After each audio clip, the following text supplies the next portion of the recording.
Olá, meus queridos, bem-vindos a mais um Sinal de Esperança no canal da Comunidade Católica Obra de Amor. Sexta-feira, 21 de março, nós vamos meditar juntos o livro de Gênesis, capítulo 37. Estamos reunidos em nome do Pai, do Filho e do Espírito Santo. Amém. Ó bom Deus, apesar da nossa pequenez, queremos te agradar nas pequenas coisas do dia a dia. Dá-nos um coração cheio de amor por ti e pela igreja, para que, amando a ti, amemos também todos os nossos irmãos. Meus queridos, nós vamos meditar alguns versículos do capítulo 37. O versículo do 3 ao 4, depois o versículo 12 até o 13a, depois 17b até o 28. Israel amava José mais do que todos os outros filhos, pois ele era o filho de sua velhice, e mandara-lhe fazer uma túnica de várias cores. Seus irmãos, vendo que seu pai o preferia a eles, começaram a odiá-lo, e não podiam mais tratá-lo com bons modos. Os irmãos de José foram apacentar os rebanhos de seu pai em Siquém. Israel disse a José: Teus irmãos guardam os rebanhos em Siquém. Vem, vou mandar-te a eles. Partiu então José em busca dos seus irmãos e encontrou-os em Dotaim. Eles o viram de longe. Antes que José se aproximasse, combinaram entre si como o haveriam de matar. E disseram uns aos outros: Eis o sonhador que chega. Vamos, matemo-lo e atiremo-lo numa cisterna. Diremos depois que uma fera o devorou, e então veremos de que lhe aproveitaram os seus sonhos. Ouvindo-o, porém, Rúben quis livrá-lo de suas mãos. Não lhe tiremos a vida, disse ele, não derrameis sangue. Jogai naquela cisterna no deserto, mas não levanteis vossa mão contra ele, pois Rúben pensava livrá-lo de suas mãos para reconduzir ao pai. Quando José se aproximou de seus irmãos, eles o despojaram de sua túnica, daquela bela túnica de várias cores que ele trazia, e jogaram numa cisterna velha que não tinha água. E sentando-se para comer, eis que, levantando os olhos, viram surgir no horizonte uma caravana de ismaelitas vindas de Galaade. Seus camelos estavam carregados de resina, de bálsamo e de ládano, que transportavam para o Egito. Então Judá disse aos seus irmãos: Que nos aproveita matar o nosso irmão e ocultar seu sangue? Vinde e vendamo-lo aos ismaelitas. Não levantaremos nossas mãos contra ele, pois afinal é nosso irmão, nossa carne. Seus irmãos concordaram, e quando passaram os negociantes madianitas, tiraram José da cisterna e venderam por 20 moedas de prata aos ismaelitas, que o levaram para o Egito. Palavras do Senhor, graças a Deus.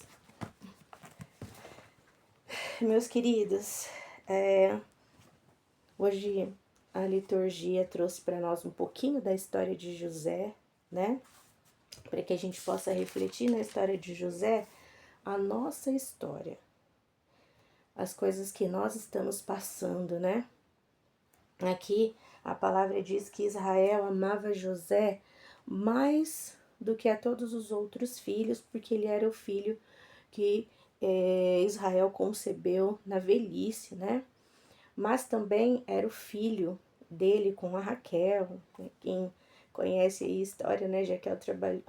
O Israel trabalhou 14 anos, né? Para conseguir casar com Raquel, que era a mulher que ele amava. E aí ele teve, né? Ele teve José. E ele fez para José o manto colorido, essa túnica colorida aí, né? Que simboliza o amor, a proteção e a primogenitura, né? era muito importante naquela época a primogenitura, né? O primeiro filho, ele era o sucessor do pai. E nesse caso, aqui, Israel deu a primogenitura para o filho mais novo, né? Mas o filho era o primeiro filho dele com Raquel, né? Isso já despertou inveja nos irmãos, né? Os irmãos já começaram a invejá-lo e a odiá-lo por conta disso, né? E Deus ele falava com José por meio dos sonhos. José tinha alguns sonhos, né? Por isso que os irmãos falam: olha, lá vem o sonhador. E nesses sonhos, Deus já revelava a José que ele seria o governador do Egito, né? Lá na frente.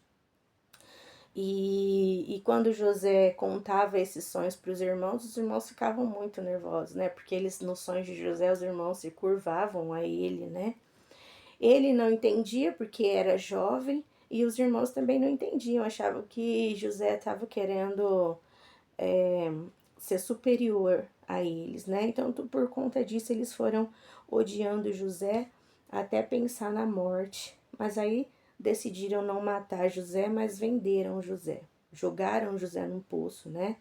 José foi odiado, jogado num poço, numa cisterna e depois foi vendido. José tinha de tudo para desistir de Deus, desistir dos irmãos, né? E aí eu pergunto hoje para você: você está no fundo do poço? O que te levou ao fundo do poço? Quais são as coisas que te fazem estar no fundo do poço? Alguém te levou? Você foi sozinho? Quaresma é esse tempo de reflexão, né? De olhar para os nossos erros, de olhar para a nossa vida e ver no que a gente pode melhorar em relação a isso, né? E às vezes a gente tá lá no fundo do poço e acha que é o fim. Não tem mais para onde ir, não tem mais o que fazer, não tem como subir, né? José foi jogado nessa cisterna que não tinha água, ou seja, não tinha nenhum tipo de vida, né? Os irmãos não queriam matá-lo com as próprias mãos, mas jogou ele no poço, então eles desejavam, né, que José morresse mesmo. E hoje, isso é para a nossa vida, né? Quais são as coisas que têm nos levado para a morte, assim, para o fundo do poço?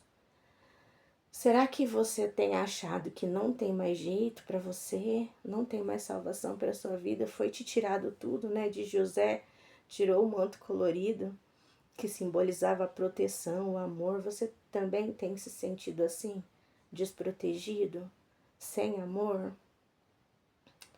E eu quero dizer para você hoje que a história de José, ela não termina aí, no fundo do poço, e nem, né, quando ele foi vendido. A palavra de Deus, se você tiver a oportunidade, continua lendo a história de José lá em Gênesis.